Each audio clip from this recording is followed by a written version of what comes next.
Scarpins Avenue. It's not just a kooky scammer story. No, it's very serious. It's very scary. And I am kind of alarmed for what the future holds if, we get to a point where real Indigenous people are outnumbered by people who are living out this like Pocahontas fantasy role play. The numbers are alarming.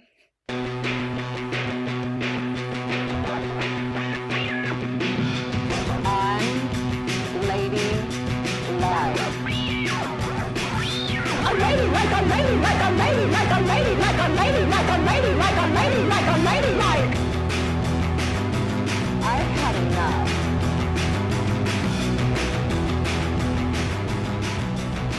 This is Unladylike. I'm Kristen.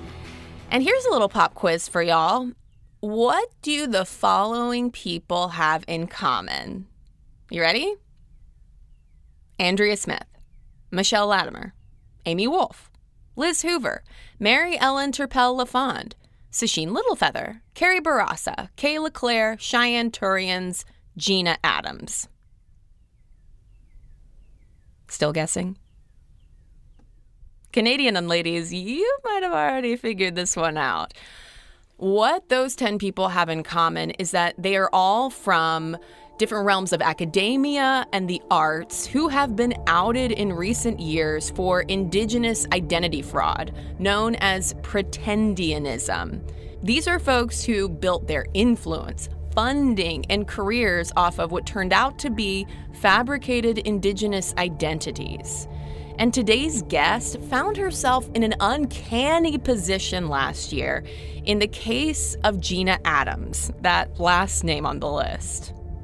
My name is Michelle Cyca, and I'm a freelance journalist living in Vancouver, Canada. I'm a member of the Muskeg Lake Cree Nation, which is in Treaty 6 territory in Saskatchewan.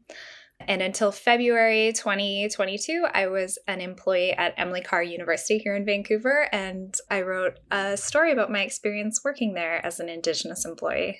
Unladies, I must clarify that when Michelle says she wrote a story, we are talking about a cover story for the Canadian magazine Maclean's headlined Big Lies on Campus.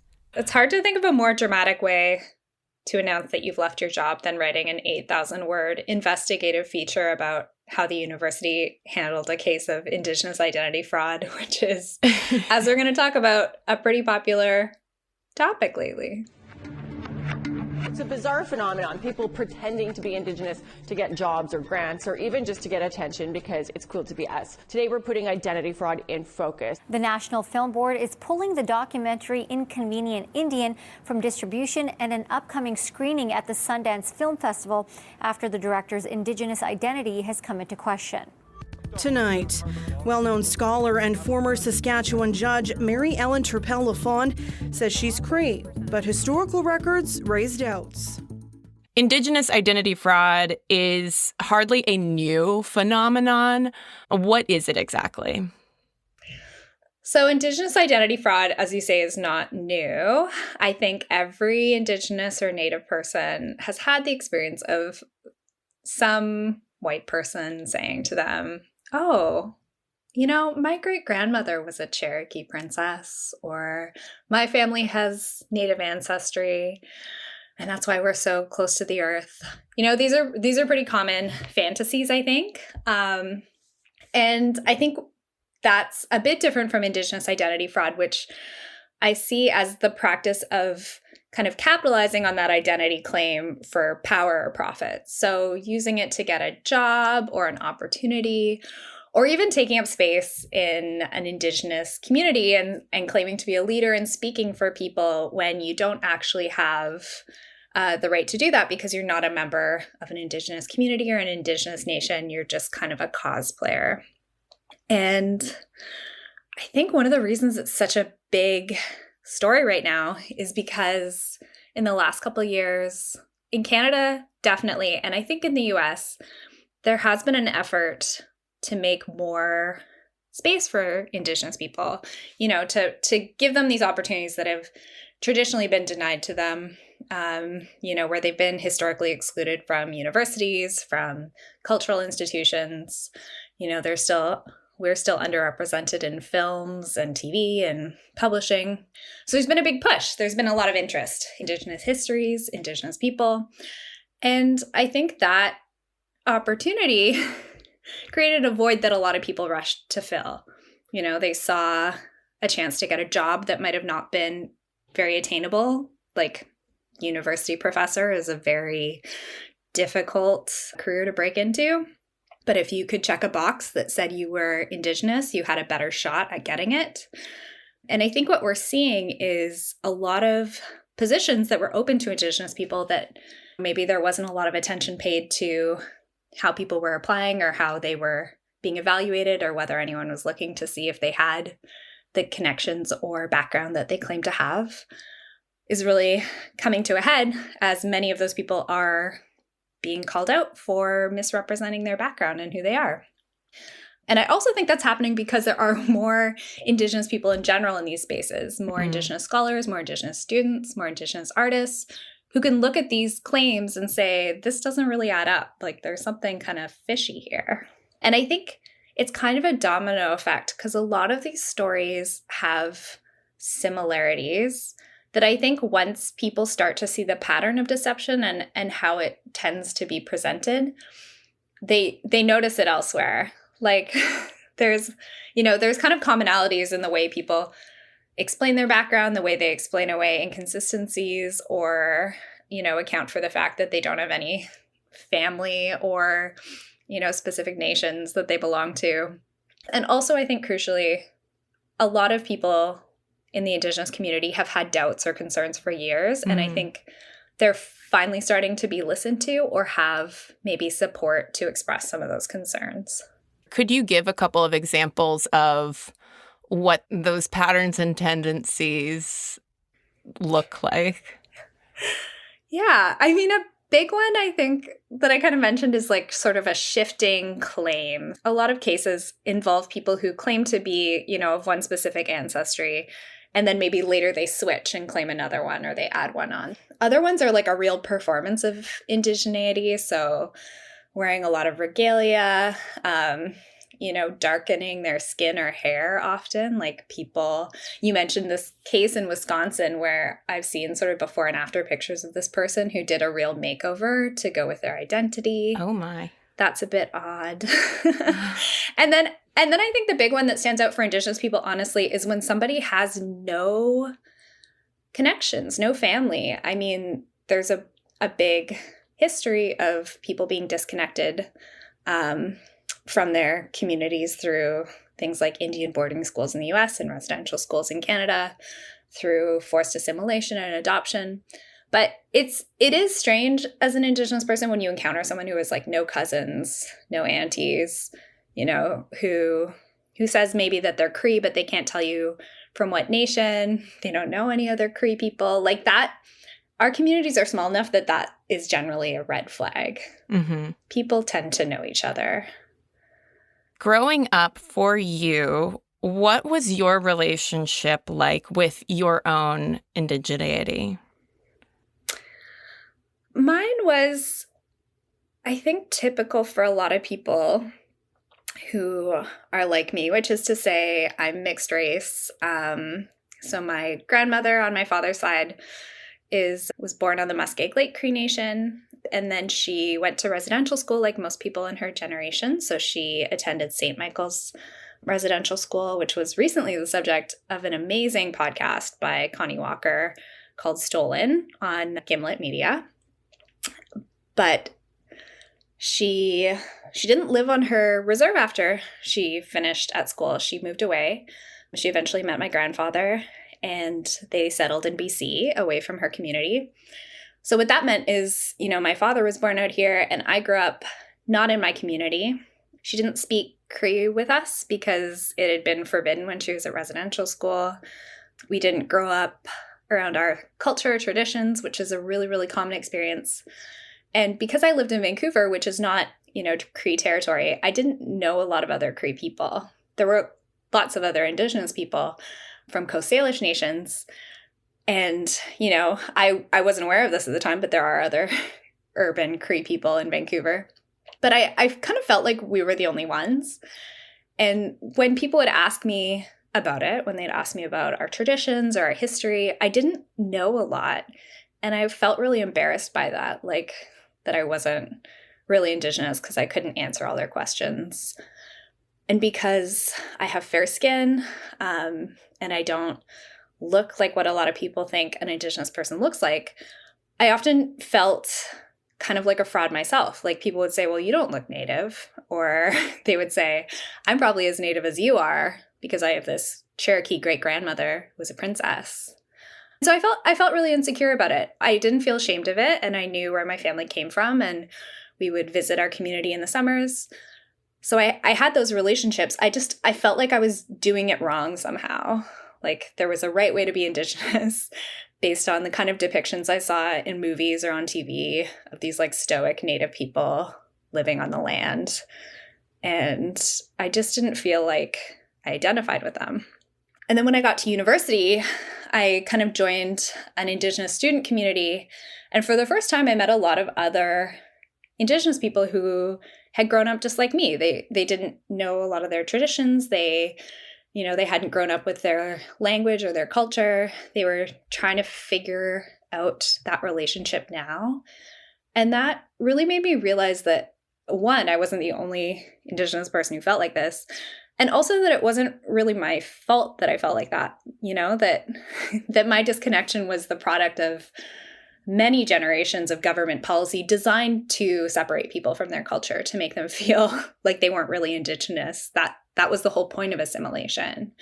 And that was when I started being less embarrassed to talk to people about it, to understand it in that context of colonialism, and to try and learn more. By that point, my grandmother had dementia. She couldn't really answer the questions that I was ready to ask at that point, but I think it was a way for me to understand that identity and start to learn about it. And now, I'm trying to learn more about Cree culture and language to embrace that identity and just to try and show people that there's lots of different ways that being Indigenous looks that are legitimate, and encourage other people who feel disconnected that they have the right to, find their way back to that culture and to embrace it, because that's how we keep our nations and our traditions alive. We live in this strange time where a lot of people have come to understand being Indigenous as like this biological detail. Like you get a 23andMe result that says you're 2% Native, or you find this like really far back ancestor like Edward Norton, who's like the 14 generations removed from Pocahontas or something. And you seize onto that, you think it makes you Indigenous. But being Indigenous is about being in relationship with Indigenous people. It's about your relationship with your nation or community, with the people who you're accountable to. And so it's, growing up and feeling like I didn't have that, I realized that I could change that by participating, by being there in those spaces, by showing up, by learning and practicing. And I think that was really powerful.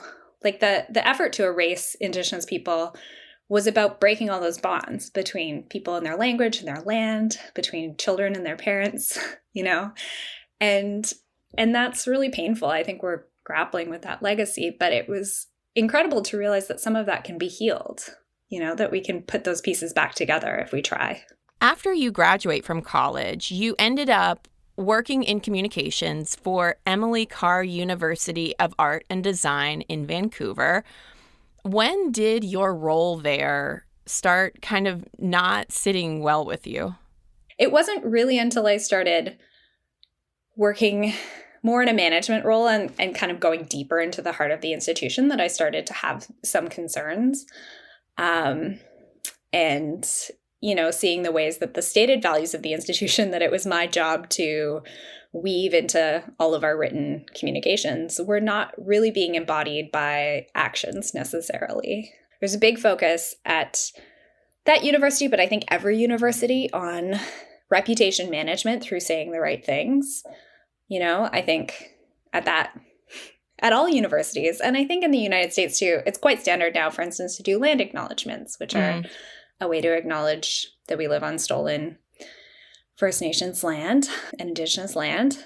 But often the action kind of stops with the statement. It's a lot more about saying and writing things than doing things. And that realization started to chafe a little bit, especially as I became aware of the ways that, as the institution tried to center things like diversity and inclusion, that they really would sort of focus on employees like me that were part of these underrepresented groups, as if to say, like, look, we have Indigenous people here, so things are going okay. And it's very strange to be in that position of feeling kind of tokenized by the fact of your existence. Unladies, we need to take a quick break. And when we come back, things get even stranger.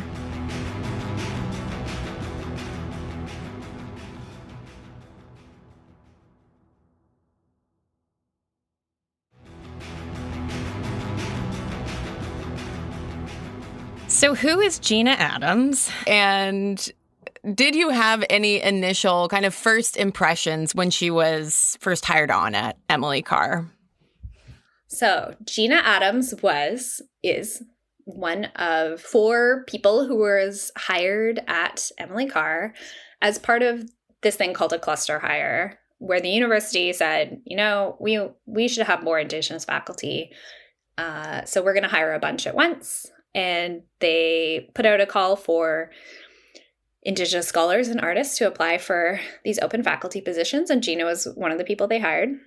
She was a visual artist who came to Emily Carr from the US, from a really small university in Colorado. And she was from Maine originally. And her background was like her relationship to her Indigenous heritage was kind of similar to mine. She said her grandfather had been born on reserve, had gone to an Indian boarding school. She grew up, separate from that culture and heritage, and a lot of her work was about exploring that disconnection. And so she was hired in 2019. I was actually on maternity leave with my first child when she started. But when I came back to the university, I thought it was great that we had more Indigenous faculty, because that was something that students often said was challenging for them, that they didn't have any mentors or teachers who, could relate to their experiences or kind of guide them if they were making art about their, that incorporated aspects of their culture or background. So because it was COVID at that point in 2020, when I came back to work, I didn't meet her in person, just on Zoom meetings. But I got the sense that she was really well liked. Her students really liked her. Her peers really liked her. She seemed like a really caring and generous faculty member, which, kind of made what came after painful. Yes. Okay. So Gina Adams was hired at Emily Carr in 2019, but it took a couple of years, and an anonymous Twitter account called No More Red Face for things to really start unraveling. So what changed? It wasn't in 2019 a big topic that people were thinking about. And I think, to Emily Carr's credit, when she was hired, this wasn't something that universities were worried about. They didn't really think people were taking advantage of these hiring opportunities to get jobs, which is partly why the hiring process didn't require anything more than sort of a personal statement about someone's indigeneity. It was like an honor system. So when she was hired, that was the vibe. That was what everyone was doing. They were hiring people who said they were Indigenous, and that was considered to be good enough, because who would lie about something like that? In 2021, in early 2021, something had really started to shift. There were a lot of stories coming out all at once. So Michelle Latimer was a really big one in Canada. She was a film and TV director who said she was Anishinaabe, but then at one point claimed a specific community, and that community said, hold on, we don't know you. That was a huge scandal. And then there were a bunch of others kind of popping up at other universities, including 2 other universities in Vancouver. So it felt like a real local issue. And then in March of 2021, this account called No More Red Face, which had posted about a few of these Indigenous academics, including one who had recently admitted that she wasn't Indigenous and apologized. So who was calling people out in a pretty attention-getting and rigorous way. That account posted a thread about Gina Adams. And in the thread, they said, that she didn't have any connection to the White Earth Nation in Minnesota, which is where she said her grandfather had been born, that he hadn't gone to the Carlisle Indian School, which is, where she said he attended. It's in Pennsylvania. It was like a really big Indian boarding school in the US. I think it might have been one of the first. They have very detailed archives, and there was no mention of him in there. And this account posted some genealogical research that suggested that her grandfather had actually been a white man who was born in Connecticut and who grew up in Maine, or who settled in Maine. So really just saying, everything about her story didn't hold up. Do you remember the first time you read that Twitter thread and Yes. how you felt? I was just shocked. I mean, there was a part of me that was like, every time I saw one of these stories about somebody at the University of British Columbia or Simon Fraser University or someone from a United States university, a part of me was like, could this happen here? Like, what if this happened at Emily Carr? And so when it did happen, there was a part of me that was like, this feels inevitable. But I was really surprised because I think, people didn't have doubts about her before that thread. Like, she seemed pretty legit. So it was genuinely shocking. And at the same time, the thread was so detailed. Like, it wasn't just a random accusation with no evidence. It was like 9 or 10 tweets with sources cited and like screenshots of genealogical research and news articles. It was clear that someone had put in a lot of work, which made it hard to dismiss. Mm-hmm. So it was, I was just like blown away.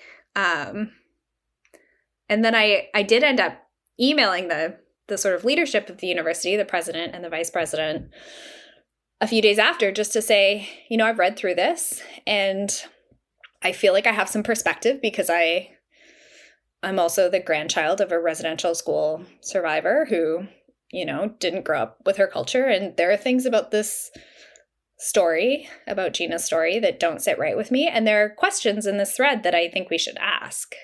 And I didn't get much of a response to that, besides that they were reflecting and listening and thinking. And the go-to. We're reflecting. The kinds of things you always hear. Yes. Yeah. The gentle brush off, right? The like, we're listening and learning. One of the patterns to this identity fraud that you mentioned earlier is the shifting story. When and how did Gina Adams shift her story? She shifted her story in a couple ways that were pretty subtle. One is that at various times she's claimed to be Ojibwe and Lakota, and despite my very best efforts to pinpoint the source of that claim, she's never explained why she claims to be Lakota,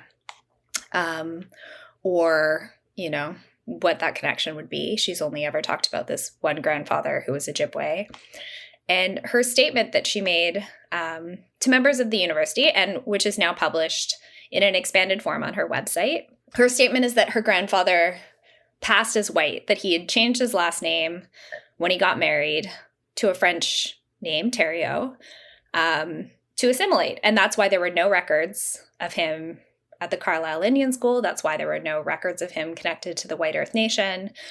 And so essentially she said her story couldn't be proven because of this detail. She said that no one knew what his name was at birth in her family.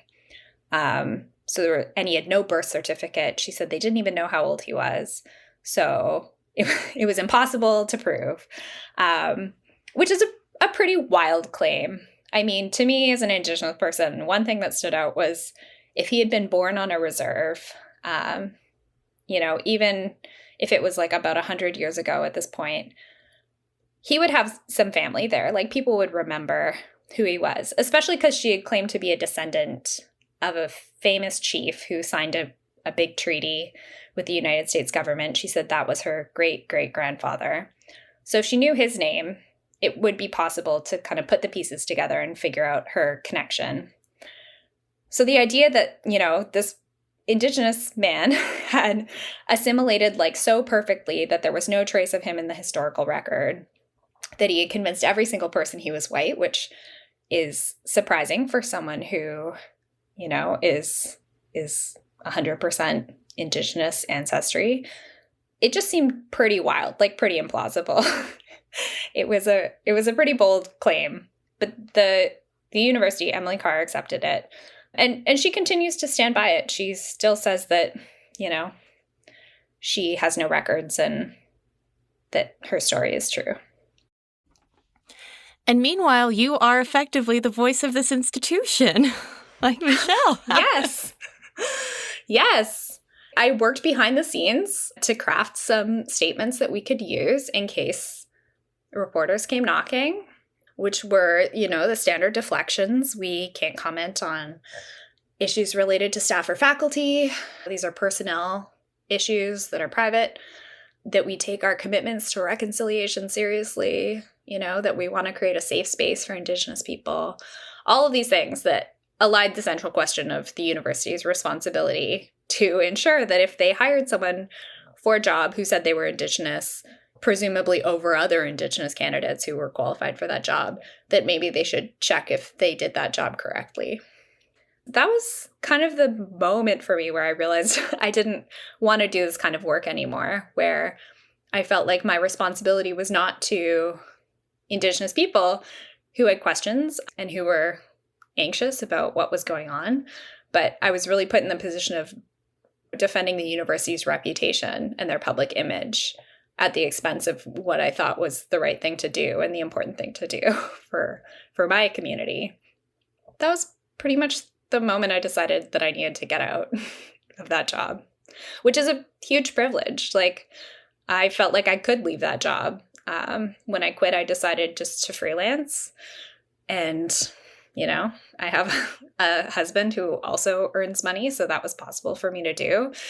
And I know a lot of other Indigenous people who've stayed in jobs that are kind of soul crushing because they don't have that freedom that I had, which kind of made me even more committed to talk about it and to write something about it, because I felt like I had that privilege and I should spend it doing something valuable. Once you started investigating, how long did it take you to validate, confirm that Gina Adams was not who she says she is? Kristen, it did not take long. That was the craziest thing to me is I thought it was going to be like challenging. I mean, I was prepared to be wrong. I started scratching this itch because I was like, if it's true, I want to find out. But I thought there's some small chance that her story is correct. And what I started to do was try and retrace the research that I'd seen in the original thread by No More Red Face. And I had her grandfather's name because she'd shared her statement about how he had changed it. So I knew the name that he had gone by his whole life. I knew where she lived. And so I started by looking at newspaper archives and Ancestry.com records for details. And really, really quickly, like within a couple hours, I had... You were going to say days, maybe. It was like an afternoon. I had her grandfather's name, his place of birth, his marriage records, the names of her mother's siblings, where they were all born, where they grew up. I had census records, like I knew the name of his parents. I had his father's World War I draft card. Like, Ancestry.com is a crazy thing. It's just stuffed full of records. There's nothing like that in Canada. We're not as, maybe in Quebec, but we're like not as into genealogy, I think. It was very, very easy to find. And he had spent the later part of his adult life in this small community in Maine, in York, Maine. And there were a lot of news articles about the family. Like, there were lots of pictures. There were lots of stories about them. He wasn't like an obscure fellow. He was really in the public record. It was quite easy to confirm that that was her grandfather. There was clear links to her mother and to her. I read his obituary, which also confirmed his place of birth and where he grew up, and that his name at birth had been Albert Thériault. It was not a name he assumed in midlife, that he'd never lived in Minnesota, that, he had no apparent connection to the Ojibwe people or to this particular nation. It was like a day's work. It was wild that it did not take long at all to unravel that. particular fiction. And then the piece that took longer was getting in touch with the White Earth Nation, because nations are sovereign. They determine their own membership. And if for whatever reason there was some misconnection where they had adopted this man and claimed him, I was curious to find that out. And it took a little while to get a hold of them because I got the sense that they had been contacted by other reporters and they were really sick of talking about this guy. But when I got the membership office on the phone, they confirmed that they didn't know him, that they looked him up and he seemed like an East Coaster, that nobody in the community knew who he was, and that they were like a little bit upset that this woman was profiting off an association that, as far as they could tell, was not real. How did Emily Carr respond when you, obviously, you go to them for comment, you're doing your journalistic due diligence? What do they say? Well, I let them know early that I was working on this story because I had left on good terms and they weren't concerned at that time. Like, I got an email just saying, okay, well, good luck with this journalism thing. They really didn't seem worried that I would find anything. And then in August, when the magazine started fact-checking my story, I think that's when they really realized the scope of the investigation I put together, the number of people I talked to. I have the impression they thought I was going to write like some little blog post or something. And I think I can only imagine the horror when they realized it was going to be like a feature story in a national magazine. The cover story. Yes, it was the cover story, which is wild. As far as I can tell, they did talk to Gina because they were contacted in early August by a fact checker, Ali Ahmad, who did an incredible job with the story. And the story was published early September. I think it was September 4th. And they released a statement later that day. It was the first day of the academic year, in which they announced that Gina Adams had resigned 2 weeks before. So sometime between being contacted by the fact checker and when the story was published, she departed on terms that I can only imagine. But not fired. No, they did not say fired. They said she had resigned. I have yet to see anyone be fired for this, like for committing identity fraud. They don't want a scandal. I also think that's why we see a lot of these stories in academia, is it's really a field where, like, once you're in it and you have a faculty job, it's really hard to get someone out. It's a unique industry like that. So why do you think so many of these institutions obviously weren't doing their due diligence in the hiring process? And do you get the sense that that is maybe changing? I think universities now realize that this was a problem, like a flaw in their process, and that they can no longer just let people check a box for self-identification, that they have to check to make sure that they are who they say they are. That if I was hired for a job because I said I was a member of Muskeg Lake Cree Nation, they might want to see my status card or call somebody from my community. I think they know that they have to do something more rigorous. The two things I think haven't changed is I don't think universities are really willing to scrutinize whether they might have made a mistake in the past. And the other thing I think that isn't happening yet is I don't think they've figured out really how to do things differently in the future, because it's tricky. The University of Saskatchewan, which had a big case of this identity fraud, Carrie Barassa, they announced a few months ago that they were going to start requiring proof of identity for faculty positions and things like scholarships that were meant for Indigenous students. But what they said was that they were going to require a status card or like a Métis Nation card, which is a form of government ID that's like regulated by the federal government here. And there's a lot of Indigenous people that don't have them because a lot of them lost status through various exclusionary government policies, or they don't have one as like a political form of resistance. But they're like members of their community. Everybody knows who they are. They've had family there for a long time, or, they've been adopted or embraced by the community. And so requiring a status card also risks excluding people. It's not a perfect solution. And I think the university's been criticized for it. But none of them really know what to do. I mean, I think there's a big consortium of Indigenous scholars who have been led in part by First Nations University, who are trying to figure out how to move forward on this issue. I think they have been kind of trying to develop some policies and practices by which maybe universities can work together to solve this problem in a way that's led by Indigenous people. But I mean, to answer your question, I think everyone's aware it's a problem and nobody quite knows how to fix it yet.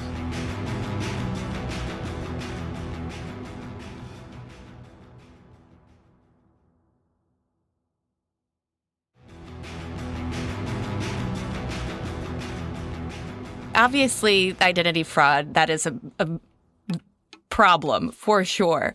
It also makes me wonder, like, is it reflective of a bigger issue that is even facilitating these conditions? Yes, absolutely. There is a bigger issue. I mean, identity fraud cases, I worry, get too much attention to other things because they're so salacious. Everybody loves a scammer story. Like, we can't get enough of George Santos right now. There's something so mind-blowing about someone who's like pulled off a big deception like this, right? Like a heist. And people love to see someone punished for doing something wrong. So there's like a moral righteousness in calling these people out. I can understand that instinct. But I do think it's not the biggest issue. I think it's a symptom of a bigger issue, which is that Indigenous identity has become understood by a lot of people as this individual thing. You know, like I said, it's something you can claim if you have 1% DNA on a 23andMe test, or if you're Edward Norton and you're like Pocahontas' great grandson. That's all it is. You know, it's just like it doesn't entail any community connections, that it isn't about the nations themselves, which is the troubling piece, because all Indigenous rights are rooted in sovereignty, in tribal sovereignty. The United States Constitution recognizes that tribes are nations. So, you know, they recognize the Cherokee Nation just like they recognize Canada.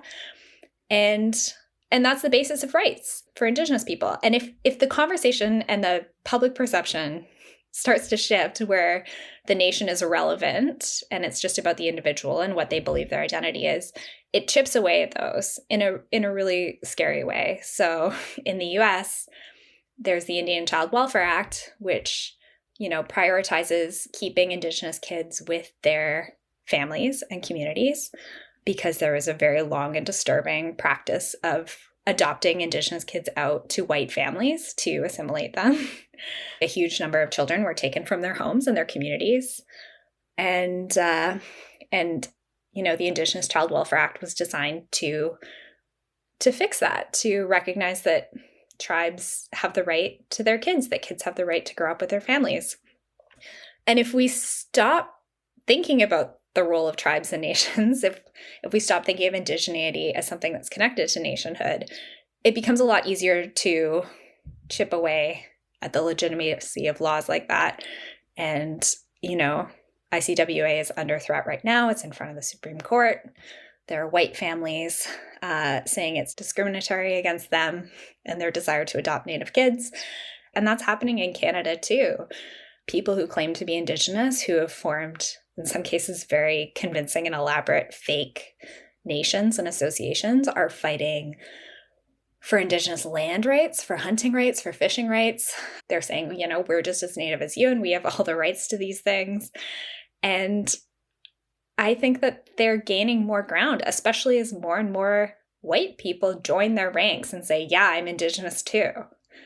That's what freaks me out. You know, it's upsetting if someone is taking a job that they shouldn't have. That also has real implications, but the larger ones for dissolving the sovereignty of these Indigenous nations is the one I think people should be terrified of. Not to get too abstract, but yeah, it's just reminded me, like, we focus on these stories about people and their lives, but we need to be thinking about the nations and communities that they're claiming to represent and how they're impacted and how maybe their security and their rights are fragmented by these cases of fraud that are really a form of theft.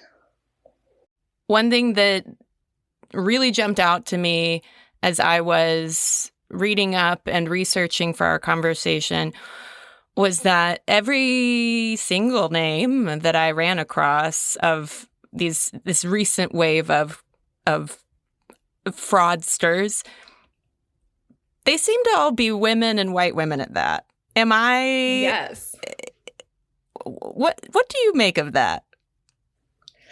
So, I mean, I think the cases we hear about are definitely mostly women. I think partly because they're occupying a lot of these positions that get drawn into the spotlight, like academics, filmmakers, musicians. I do think there are a lot of men in the larger movement to kind of chip away at Indigenous rights and title in Canada. A lot of them are men who are specifically like fighting against Indigenous hunting and fishing rights. But as you say, there's definitely a lot of white women in these, at the heart of these stories. And I was trying to think about like why that is. And I have a couple of theories. As I said earlier, there's a real cosplay element sometimes to people pretending to be Indigenous. They're not subtle about it, right? It's like really the core organizing thing about their identity. And they often lean into these stereotypes about being Indigenous. Like they're really spiritual. They're really connected to the earth. They're really maternal. They're like, there's kind of it feels sometimes like a performance later when you look at it and how they've talked about it, how they frame themselves. And I think that's a role that women can more easily step into. But the other thing I think is at play is that, you know, there's this like existential question, like, why would somebody do this? Why would somebody pretend to be Indigenous? And I've read a pretty convincing theory that I think was published in The Atlantic. You know, it's white guilt is like a real motivator here. People feel bad about colonialism and they have a hard time sitting with that. And so rather than identify with the oppressor, they'd rather identify with the oppressed. And maybe there's some like little seed of truth that kicks this off. Like maybe they really do have one Indigenous ancestor 10 generations back that makes them think like, oh, I'm part of this movement too. I'm not a bad person. I'm not a bad white person. Yeah, I'm not Indigenous. complicit here. Yeah, like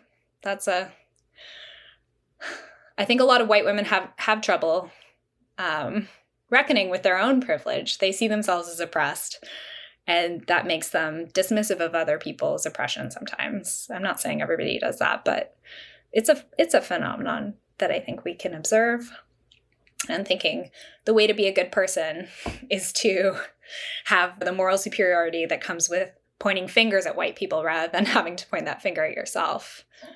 I also read that a number of the whistleblowers, including yourself, have been women too. Yeah, that's also very true. And one stereotype that I will say is often true about Indigenous women is that they tend to be pretty badass, especially if we think about older Indigenous women who have lived through, you know, in some cases residential schools, in some cases like the 60 Scoop and other adoption initiatives of being excluded from academic positions. Like to get to where they are, they've seen a lot of shit.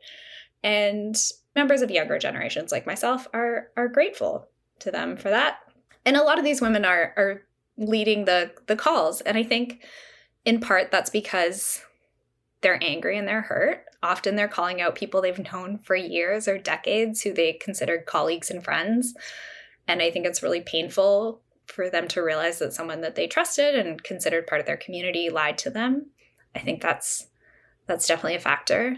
And I think some of them, honestly, are in these like very rare positions where they feel like they have the security and cultural capital to call someone out. And I think it has costs. Like I think a lot of Indigenous women who've spoken about this get harassment. I think they, you know, face punishment from their employers or are probably like seeing repercussions in their careers and in their communities. I would like to see, you know, Indigenous women not having to do so much of that work. Like I think that, for instance, white people have a responsibility to call out their friends and family if they see them doing this kind of cosplay and suddenly declaring themselves Indigenous.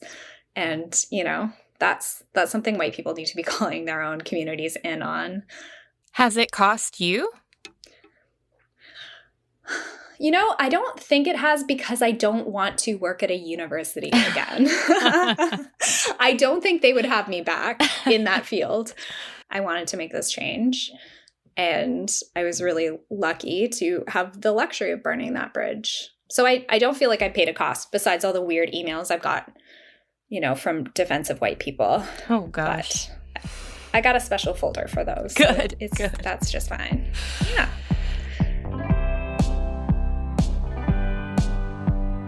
Thank you so much to Michelle Cyca.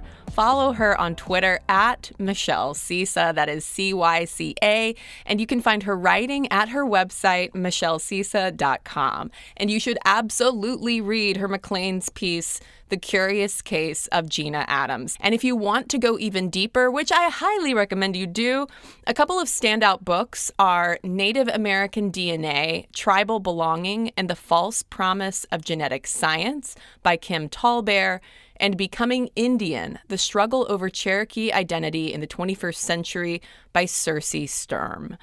I'll have links to those books and all of my sources, as always, over on the Unladylike website. Just go to unladylike.co/episodes to find the source post. I will also be posting my full interview with Michelle Cyca over on the Unladies Room, the Unladylike Patreon. You can listen over at patreon.com/unladylikemedia.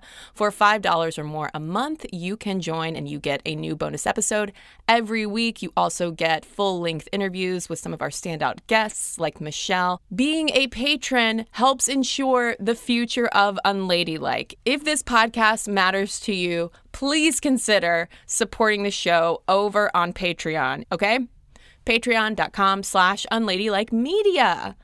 If you have episode topic suggestions, feedback, advice requests, you can email all of them to hello@unladylike.co, or you can DM me on Instagram at unladylikemedia. You can also follow Unladylike on Twitter and TikTok as well at unladylikemedia.